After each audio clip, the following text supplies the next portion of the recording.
Hey everyone, welcome to AMC Movie Talk for movie fans. I'm your host, Ashley Mova, and this is the daily show where we give you all of the latest news from the world of movies, plus a little bit of insight into what it all means. Joining us, as always, is AMC Movie News Editor-in-Chief, John Campea. Greetings and salutations, everybody. Welcome to the show, coming to you live from the Stream.tv studios here in Hollywood, California. The show is about to start. Wait, no, it's not. Wait, maybe it is. No, it's not. Oh, wait a minute. I got Robert Downey Jr. in my head. I'm sorry. Also here, AMC Movie News Production Manager, Dennis Zen. It's been kind of like a Gone Girl week for me. We saw it on Thursday. We did the spoilers review. I rewatched it again in AMC Prime on Monday. And then tonight I'm going to a LA post-production seminar where the post-production team is going to be there and explain how they edited on Adobe Premiere. And, oh, that's awesome. And how they edited the 6K footage. So That's very cool. And also here, AMC's very own Miri Jedikin. Hey guys, I've been seeing so many movies, it's like a blur. I see Birdman and St. Vincent and Gone Girl and Nightcrawler. I'm like exploding with great movies, so good week for me. Robert Downey Jr. caused quite a stir yesterday when appearing on The Ellen Show.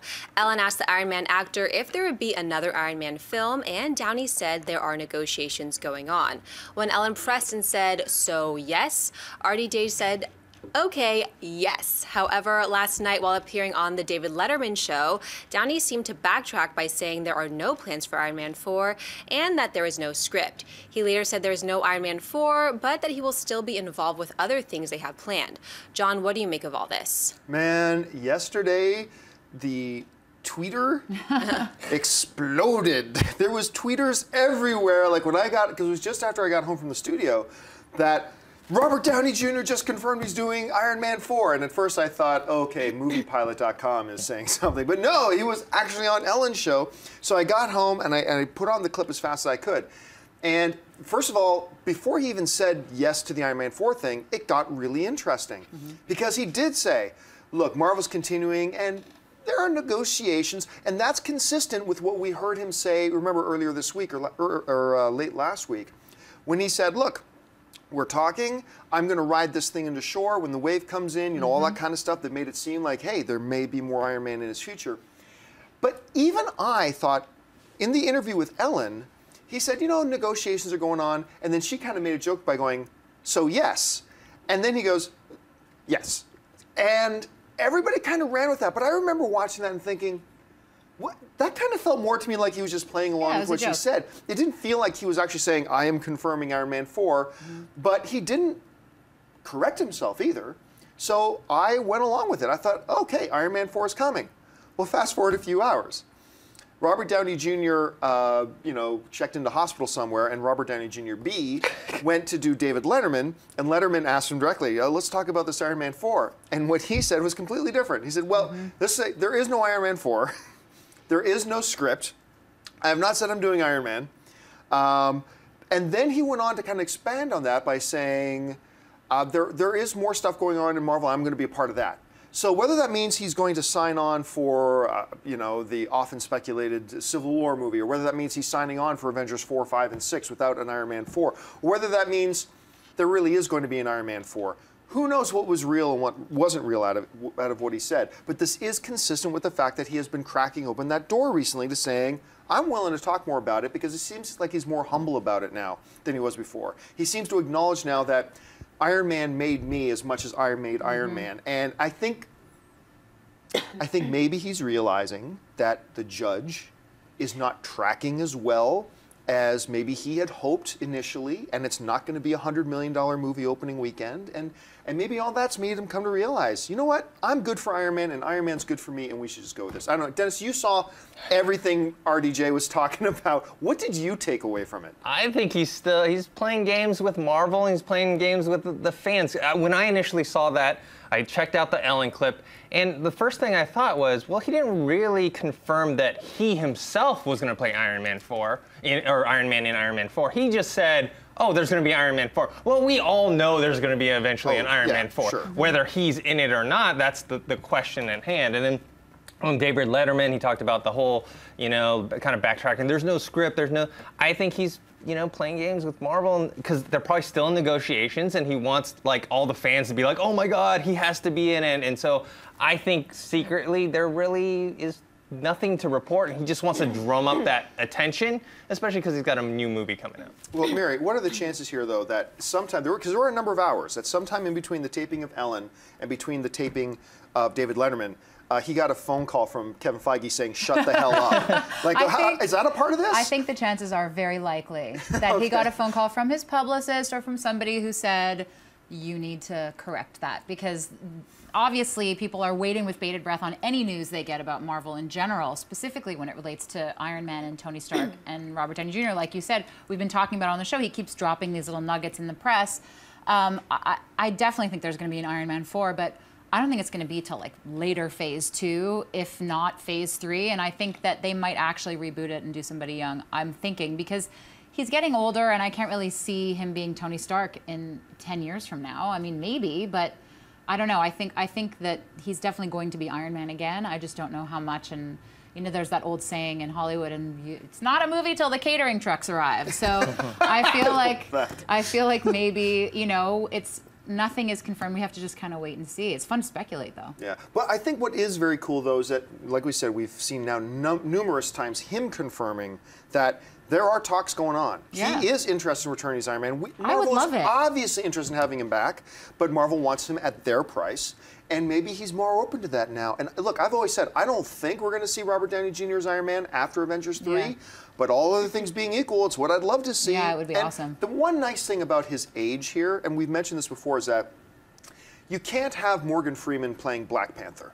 You can't. But Robert Downey Jr., 99% of the action and the heavy lifting of the role is in the Iron Man suit That's when you true. don't really see him. So I think RDJ could actually play Tony Stark for another 10 years. I just wonder what his arc would be, because you know, like the first 3 Iron Man films, I know the third one takes place in the post-Avengers universe, but I still kind of feel like his arc kind of had a nice round finish to it. Doesn't mean his story is over. I just Right. feel like cinematically, those 3 movies encapsulated his journey, and now he's really one of the Avengers, and now we can move on with Age of Ultron and see him in that new role, and it's all fitting into a nice package. So the question then becomes, like, if he is Iron Man in Iron Man 4, and Iron Man 4 does come out sooner rather than later, let's say, where are they going to take his story? I mean, is it going to be? It's going to obviously be after Ultron, but I don't know. Then I start thinking about all this curious stuff. to see it. Well, to go back on what you're talking about price, I mean, I think it's even more than that. He talks about doing more stuff for Marvel. That doesn't necessarily mean in front of the camera. He you know, with his that's true, production too. company and with his wife, he may be like, "Hey, Marvel, let me like get in there and start helping Yeah. produce some stuff," and that may be part of the negotiations. That's a great Very point. cool. All right, what's next? A few weeks ago, it was revealed that Matt Damon and director Paul Greengrass were going to be returning to the Bourne Identity franchise. This has left many people wondering where that leaves Jeremy Renner and his Aaron Cross character. In a recent interview with Crave Online, Renner addressed the situation and said the following: "It's still moving. We have our director who's actually run off to do the True Detective series right now, and then while that's happening, they're finishing writing the script. I know Greengrass and Damon, well, I've heard, have maybe cracked an idea, a reason to continue the Bourne series, which is fantastic. They have created a very exciting universe, and hopefully, in my mind, I'd love for us to do something together. If not on the next one, sometime very soon. I think that would be really great. I know I want it. I feel like the fans want it as well." Dennis, what do you make from Renner's comments? I think he sounds very professional in his comments, but I think underlying that he probably is kind of irked and annoyed, because it's kind of like a situation where like him and the Bourne Legacy are like the new boyfriend, and the fans and the media are like the current girlfriend, but they can't stop talking about how great their ex-boyfriend is, which was Right. Matt Damon and Paul That's the Greengrass. best analogy ever. Right? Because every time they talk about it, they're, well, what do you think about them, you know? And he wants to talk about his movie and his franchise. Right. But I actually like the Bourne franchise a lot. And the Bourne Legacy wasn't as good as the other ones, but I still liked it, so I wouldn't mind seeing both. Mary? Yeah, I agree with you. I actually was one of those supporters of the Bourne Legacy. I thought it was a really proficient, well-done espionage thriller. Certainly wasn't at the level of the Bourne movies featuring Matt Damon as Jason Bourne, obviously. But I do think that it would make sense for the studio to actually eventually do a crossover, because for all that the Legacy got mixed reviews, it opened #1 at the box office. It exceeded Universal's expectations of in terms of performance and box office. So I feel like Aaron Cross is a viable character for them to continue, obviously. And a crossover would please the fans, certainly, because I know I would love to see them together in a movie. And I also think to add to what you're saying, I think he's definitely irked. I think he also kind of wants the validation of the old boyfriend, kind of patting him on the back and being like, yes, take the throne, you know, like, let's do this together. I'll you know, introduce you to the parents or whatever. Like, I feel like having Matt Damon alongside him in a film would do well for Aaron Cross's legitimacy, because one of the problems Legacy had was a lot of mixed reviews. People didn't feel like it was really a Bourne thing, and they had doubts about the character. And I feel like now maybe having Jason Bourne and Aaron Cross in a movie together will give Aaron Cross a little bit of legitimacy. So maybe that's kind of what he's rooting for also. Yeah, I know. I don't know how many times a week I get phone calls from the new boyfriends of my ex-girlfriends who say, can you talk to your ex and tell her that you validate me as your new boyfriend? I think, on the one hand, I think you're absolutely right. This has got to be a little bit annoying for Jeremy Renner. I mean, constantly being compared to the ex. I get that, and I also think it's a little bit unfair. I think Bourne Legacy gets a little bit of an unfair rap, because I think when people look at it, they judge it based on how much of a drop-off it was, especially from the third Bourne film. Because the third Bourne film, I think there's a lot of people who agree that it was probably the best of the three. Yeah. And so then it had a big drop-off. But I always looked at Bourne Legacy not on the difference between the last Bourne movie and it, but rather just it on its own. And I thought it was a pretty quality little film. Yeah. Was it something I was going to write home about? No, but I thought it was a decent start to a new character. But on the other hand, I think Renner kind of relishes the idea of Matt Damon and Greengrass coming back with him being involved, because I think he understands this will usher in a whole new level of interest and publicity and fan excitement for his character too. I think this helps him if they bring it in. So it's probably a little bit of a battle of two sides of his mind here. If he was Two-Face, he'd be flipping the coin, whether or not to be happy or not about this. Sure. All right, folks, we reached that part of the show for buy or sell. Here's how this works. In front of her, Ashley's got a few other items in the world of movie news. She's going to run them down, and those of us at the table are simply going to say whether we buy it or sell it. So, Ashley, what do we got? It was announced some time ago that 20th Century Fox was planning on launching an Independence Day sequel with a third film shortly afterwards. However, despite there being an announced 2016 release date, very little has been heard about the project since. However, in a recent interview, original film star Jeff Goldblum said the following: I had a meeting and have been talking over the last several months or year with Roland Emmerich and Dean Devlin, the producer, and they've been cooking up and say they have a part for me in what they hope will be a plan to make another one pretty soon. Mary, buy or sell that more Independence Day movies will actually get made? Oh, I'll buy that more movies will get made. I'm just going to sell that they're going to get made, because I don't necessarily want them for a number of reasons. I mean, I'm really happy Jeff Goldblum is going to be back, or at least so far they say he's going to be back, because I love him and I love him in everything he does, and I think he elevates everything he's in, so that's good news. But to me, Independence Day is such a Will Smith vehicle, and when they announced that Will Smith was not going to be returning for various reasons, I just feel like the franchise loses something, because to me, the two brands, the Will Smith brand and the Independence Day brand, are so interchangeable and so connected. Also, the other thing is, this is taking place 20 years after the first Independence Day, but it's a sequel. So they're continuing the story, and it's 20 years in the future. And Bill Pullman is back also, which is kind of confusing, because if it's 20... Anyway, I have all these questions about how that works, but I feel like maybe a reboot at this point would make a little bit more sense than a sequel, because it's been so long and Will Smith isn't back, and you're kind of missing some key pieces of the puzzle. So I buy that it's going to happen. I just sell everything else. See, I buy that it's going to happen, but not by a lot. I think because when the announcement came out, there was such a fury of information coming out about it, and then we entered this real long quiet spell. And they still say it's coming. They're still saying it's 2016.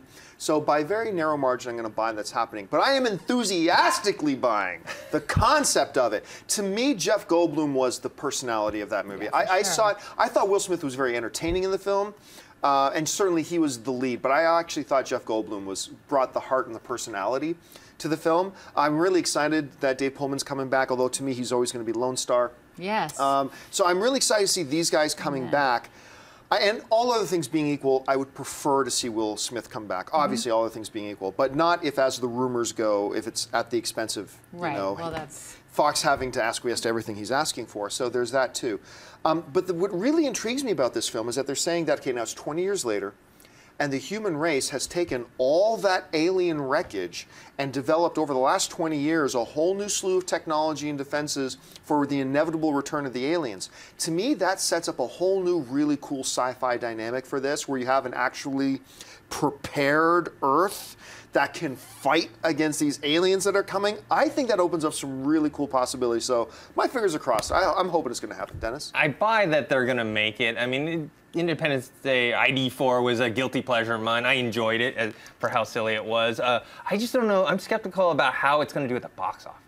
You know, it's been almost 20 years, I think. Yeah, it will, when it comes out, it will have been, because it was 96. Yeah. So they're saying 2016. 20 years. 20 years. I don't know if the audience, well, I don't know if the audience is going to be, you know, clamoring to go see this movie. I mean, a lot of the, you know, people who weren't even born when it came out, and if they were, you know, they're probably at the age where they're interested in other things. But forget the fact that it's a sequel, just a sci-fi movie premise that Earth, that survived an alien invasion 20 years ago and has over that time developed all this new weapons technology, and they're about to go to battle with a returning alien force. Sounds cool. On its own, I think that can carry premise, itself. But I'm still mad at Roland Emmerich for 2012. Okay, yes, fair enough, and I cannot defend that. I cannot I'm still defend mad it. at him, and I still have my doubts, so we'll see. All right, what's next? It's been announced that a third film in the Purge franchise is in the works, and that the Purge Anarchy director James DeMonaco will indeed return for the third installment. The last film took in just $110 million at the box office on a modest $9 million budget. John Byers sell another Purge movie. It's buys across the board for me. Yeah, I buy this. I actually wasn't a big fan of the first Purge movie, and the second one I thought, well, this is going to be even worse. It was actually a bit better. The second one I thought was an improvement over the first. 110 million, but Blumhouse is making an empire out of making these movies for $5.75 and making Happy Meal and making $75 million on them. He is quietly building this huge empire. I remember when he was in our studio, he came in to talk to us about the first Sinister, with Ethan Hawke. And I just remember this dude seems really smart, and it's playing through. So business sense, it makes sense. I thought the last movie was actually kind of interesting. I'm curious to see where they go. I'm glad they're bringing that director back. So while I'm not jumping up and down in my chair about it, I buy it, Dennis. I buy it as well, purely based on the numbers. I didn't care for the first one either. I didn't see the second one, but I heard it was better. But I mean, if someone walked up to you and said, "Hey, give me $10 and I'll give you 100 like a week later," are you going to do it? Of course you're going to do it. So they're going to make another one. Yeah, I mean, I buy it as well for the same reasons. I think money talks and everything else walks, and these movies make a lot of money, so it's almost impervious to critical response. I think The Purge didn't get great reviews. Purge Anarchy got a little bit. Is that what it was called, Purge Anarchy? Purge Anarchy, I think it ended up at like a 57, so the majority of critics liked it. It was a little better, and I think if they keep going in that direction too, and make a movie in the third film that's maybe even more critically, you know, approved of than the last one, then they're in good shape, because they're going to make money no matter what. So of course they're going to make it. See, and one of the really neat things I think is that Blumhouse is dedicated to not, because they could fall into the box of being seen as the next Corman, right? Just put out whatever schlock and whatever, and we'll make some money. Corman. I know, all of us do, right? But he's actually trying to make. He's trying to make good movies. He's trying to make movies people will enjoy and like. And he's starting to branch out from horror, and he's doing some other things now. So it's going to be interesting. I think that Blumhouse is one of the most exciting production companies, because they're doing so many things. They're changing the game. I mean, they're breaking ground and changing the game, and everybody's looking at them and saying, how can we do that? What are they doing right? Yeah, and reminding Hollywood that if you want to make a big, wide release Hollywood motion picture, you don't have to spend $200 million to do it. All right, folks, so listen, before we get into Mailbag, one of the great movies opening in AMC theaters this week is, of course, the new film Dracula, starring Luke Evans. And we just happened to send our very own Ashley Mova to New York this past weekend to speak with Luke Evans about his new film, and we want to share a little clip of that with you now. So here, check it out. So everyone has a picture of who Dracula is in their mind. How he acts, what he does, what he looks like. So prior to signing on to this film and even really reading the script, how had you pictured Dracula, and how is that Dracula different from the Dracula that's in this film? Well, always, for me, ever since I saw the movie, it's always been Gary Oldman in Bram Stoker's Dracula, the Francis Ford Coppola movie. Always has been. This character is very, very different, because we're dealing with, he's 400 years younger than the character that Gary Oldman played for a start. So we deal with the man, we deal with the person, the man who becomes the vampire, and his journey and his story, which I guess it's an origin story. Right. So your character has elements of basically two opposite ends of the spectrum. On one hand, you have this man who a lot of people fear and can single-handedly crush armies, and on the other side you have this loving father and this loving husband. So how did you find a balance between those two opposite things? Well, I think, you know, before he was married, and I mean, this is all our ideas, you know, it's not historical, but it's about, we always thought that, you know, he's had a dark past. People have dark pasts. But he also reigned over a peaceful period of his land, and he did have a loving wife and a child, and so it was, I mean, for me, it was just very interesting to play all that, you know, that it's not about presenting that darkness all the time, his backstory all the time, but also knowing that it was there, and that some people knew about the fact that he was Vlad the Impaler, but also that he was a very successful leader. He was also a very fair leader to his people. I mean, he did a lot for the underdogs of society that didn't have any land and things like that. He got rid of the hierarchy and the aristocracy in his country. So it was interesting. I mean, we gleaned more facts from different places, and then it sort of created this man. I mean, some of it's factual, some of it's not, but that's the fun part of being an actor, you know. Dracula opens in AMC theaters everywhere this week. Head on over to www.amctheaters.com for your theater showtime movie ticket information. If you want to see Ashley's entire conversation with Luke Evans, just head on over to our YouTube channel and you can find it there in its entirety. All right, folks, it's time for Mailbag. Listen, if you've got a topic or a question you'd like us to address on the show, you can email us anytime at amcmovietalk@gmail.com. Now, I'm going to let you know, too, we're going to save a couple of minutes at the end of the show to take some of your live Twitter questions. So if you're watching us live right now, tweet into us at AMC Movie News, and we'll pick out a couple of questions asked at the end of the show. But for right now, let's get to the mailbag. So, Ashley, what do we got? Jimmy Boyle writes, "Hey there, love the show. It's often the best part of my day. My question is in regards to your movie-going experience. Being involved in a show and a profession where you talk about and review movies so much, do you find it difficult at times to separate the relaxing joy of watching a film from the responsibility you have to judge and critique it later? And if not, how do you separate the two experiences? Thanks and keep up the great work." For me personally, I don't really consider myself a film critic. I mean, I do some movie reviews, but I do them as a film fan, just talking about my experience at the movies. I gotta tell you, I know a lot of guys in this business who are great, awesome at their job, wonderful dudes, whole bit, but I've become very jaded by the whole profession now. They, like you were saying, they see going to the movies as part of the job, and they come out and they're a little bit jaded. I don't know, man. I just love going to the movie theater, getting a bag of popcorn, watching a movie, woo, and geeking out. I mean, that's just how I do it. So, but like I said, it's not really a fair answer because I don't really consider myself a film critic per se. I don't think I'm that good. So, I mean, Mary, how do you keep those two things different? Because you saw like 6 movies in the last 5 days. Well, see, I also, like you, I've never looked at myself as a critic. I've never seen myself as someone who I look at films analytically and I love them, but I always did. I think even before I was doing this for a living, and very fortunately for me, actually making a living doing it, I love going to see movies. I love going to see movies I like. I love going to see movies I don't like. I love thinking about them and talking about them. And so for me, it's very interchangeable because the process of analyzing why a movie didn't work for me is as enjoyable as going into a movie and just loving the whole experience and explaining why. So for me, it's the whole thing is one big like happy rainbow of joy. I love it. I love it. I love all Dennis, of it. you've been reviewing movies for a long time. How do you separate that? For me, it's kind of hard because when a movie's really good and it sucks you in, Yeah. I forget about like.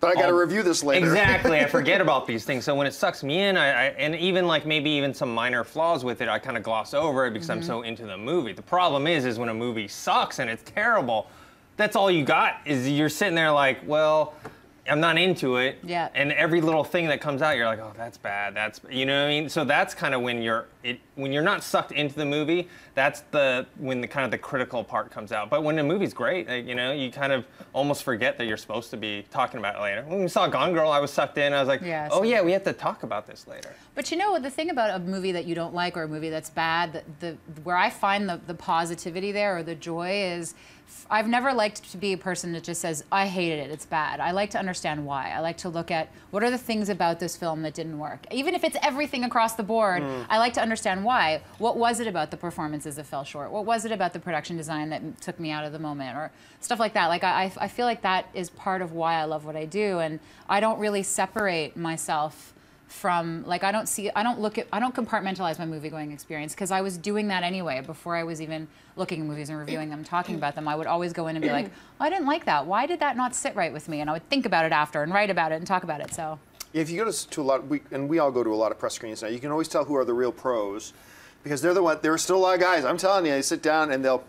Once they sit down, they bring out their little note. Lots of these guys still bring their notepads, notebooks. It's like. I take notes. I can't take notes. I want to enjoy the movie. That's what I say, but they do it, and that's probably why they're a lot smarter and better than me. No. All right, what's next? Chris Forrester writes, "Hi guys, I love your show and watch it every day. With the new Chris Nolan film Interstellar hitting theaters in less than a month, boy am I excited, I was wondering how each of you would rank Nolan's films." Oh, how would we rank Nolan's films? Okay, my number one, which is nobody else's number one, but to me, my favorite film of his is Insomnia. I think Insomnia is genius from start to finish. I believe even the subtext of everything in that movie is just mind-blowingly good. My least favorite of his, I've said this a million times, is The Dark Knight Rises. But number 2 would probably be The Dark Knight. Number 3 would probably be Memento. Number 4, The Prestige. Number 5, Batman Begins. Number 6, what am I missing? Inception. Did you say The Dark Knight? Yeah, Dark Knight was my number 2. Inception would probably be number 6, even though I love Inception. How does it end up number 6? I don't know. Because all his films are awesome. Because all of them are so great. That's how I keep saying this. This is how great and genius Christopher Nolan is. That Batman, The Dark Knight Rises is his worst film. I know, it's okay. Can you imagine that? That's his worst film. Don't sleep on whatchamacallit, Memento, though. Because I remember when that Memento... was like my number 3. Oh, was it? Yeah. Can't remember. I have no memory. Memento. Memento. I remember when I saw Memento, I think it was the first Christopher Nolan film I saw, because I hadn't seen the following. I don't think many people saw the following. Yeah, it's so early in his... I think it was like his first feature, right? But that didn't get a wide theatrical No. I release, don't think though. so. Yeah. It's on Netflix. But I remember seeing Memento and just... There's a novel by Martin Amis called Time's Arrow that starts at the end. And I'm not going to say more about it for anybody that wants to read it. But I remember when I read it being blown away by the structure. And Memento did the same thing. I had to see that movie like 6 times. So it's not necessarily my number 1, but I think it's the movie that impacted me the most of Christopher Nolan's films, because it was the first one I saw. And I felt like he had such a voice, like right out of the gates. Voice, like auteur, like you know exactly what his films are doing. Even though he really runs the gamut of all his like stuff. You know, all his movies are all across the board. But what would you say is your least favorite of his films? I liked The Prestige, but I don't know that it's up there. I think that might. It's up there for me. I don't know. That might be one of my lesser favorites. What about yours? Dark Knight Rises is yeah, that's probably the lowest. Yeah, I think his weakest film. But the rest are either very good or great. I have gun to head The Dark Knight at the top, but I would put The Dark Knight, Inception, and The Prestige up there for me. And then I have the other ones in the middle. Inception's up there for me. Yeah. All right, folks, well, I said we would take a couple of minutes to address some of your live Twitter questions. The Twitter universe is not working quite right over on Ashley's station there, so I'm going to read out a couple of Twitter questions, and we'll see where we go from there. All right. Trevor Slutter writes, do you think that Guardians of the Galaxy 2 will make over $1 billion? Dennis?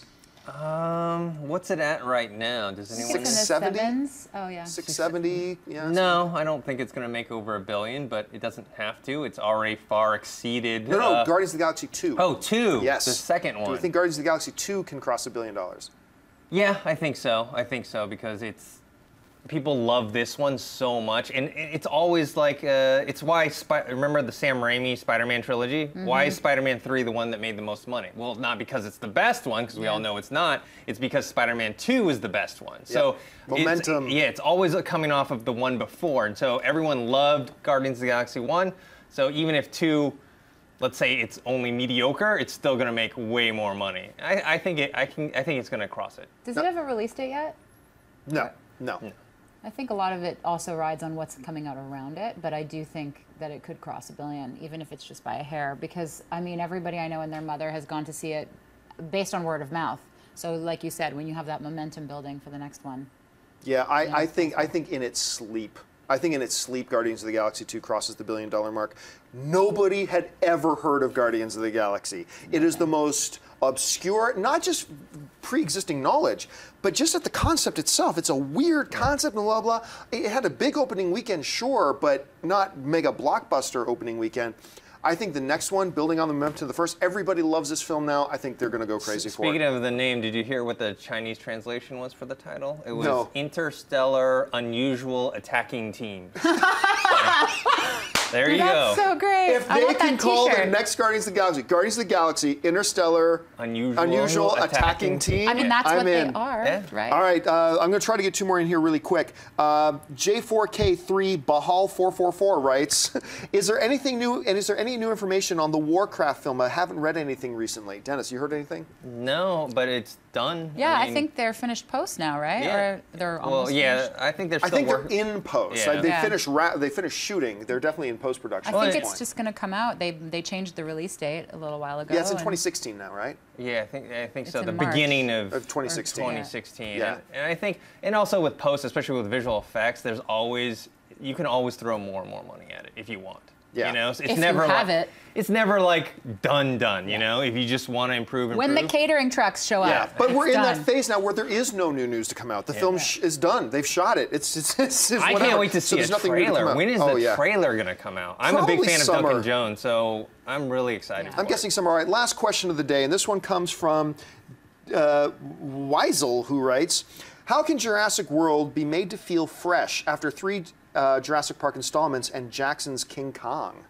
What do they got to do to make this thing feel I think cool? the concept already sounds cool. The whole thing, how it's a big, giant theme park island, and how everyone's so used to seeing it. It's like no Yeah. big deal anymore. It's like the post-Avengers universe, only it's like the post-dinosaur universe. Like now we live with the dinosaurs. Yeah, it's like, oh, let me take a selfie with the dinosaur. You know, like I think that's a cool Triceratops. concept. Yeah, concept. So I think that idea is fresh. But they address it right in the beginning, because we are asking, how are we as an audience going to feel fresh and amazed and in awe of Jurassic Park when the characters in the film, that's one of the questions in the film itself, is that the world is no longer, in awe and wonder and amazement about these dinosaurs, because now to them it's old news. So I think it's kind of cool that they're juxtaposing that against what the audience expectations are. So that could be really, really cool. Also, Chris Pratt is like white hot right now. Yes. So anything he does, I think people are going to be excited about. Even if he was just playing his character Andy Dwyer I know, from Parks and if he was just playing Andy Dwyer as now a dinosaur Amazing, curator, I'm that in. would be incredible. I'm all for it. All right, folks, we've reached the end of our time. Thank you so much for joining us for this episode of AMC Movie Talk. Listen, don't forget, lots of great films playing at AMC theaters right now. Head on over to www.amctheaters.com for all your theater, showtime, and your movie ticket information. Films like Alexander, I'm not going to say the whole title because it's stupid, but it's a really, I liked it a lot. The Judge, Dracula, all the films playing there right now. Head over and go and get your tickets. Don't forget, click the thumbs up button, become a subscriber to our YouTube channel, and I want to thank the people sitting at the table with me. First of all, of course, the one, the only Miss Miri Jetikin. Miri, where can people find you online? You can find me at Miri the Jedi on Twitter and Instagram. Our production manager here at AMC Movie News, Mr. Dennis Zen. Dennis, where can people find you? You can find me on Twitter at ThinkHero or on Instagram, dennis.tzng. Our lovely host today, who did a fantastic job with her interview with Mr. Luke Evans, by the way, Miss Ashley Mova. Ashley, where can people find you online? You're too sweet, John. You guys can find me at Ashley Mova on Instagram and Twitter. Happy Wednesday, guys. And of course, you can find me on the various social media networks. Follow me on Twitter, Facebook, Instagram, just at John Campy. And listen, don't forget, if you want an audio-only version of this episode, look in the description of this video and you will find a link to our podcast feeds. So that'll do it for us, guys. My name is John Campy for AMC Movie News, and until next time, bye-bye. Hey everyone, if you liked this video, click that thumbs up button and make sure to subscribe to our AMC Movie News YouTube channel. It's free and helps you stay up to date with all the latest movie news, as well as our daily AMC Movie Talk show. Also, make sure that you follow us on Facebook and Twitter to stay up to date with all of our special promotions, contests, and prize giveaways.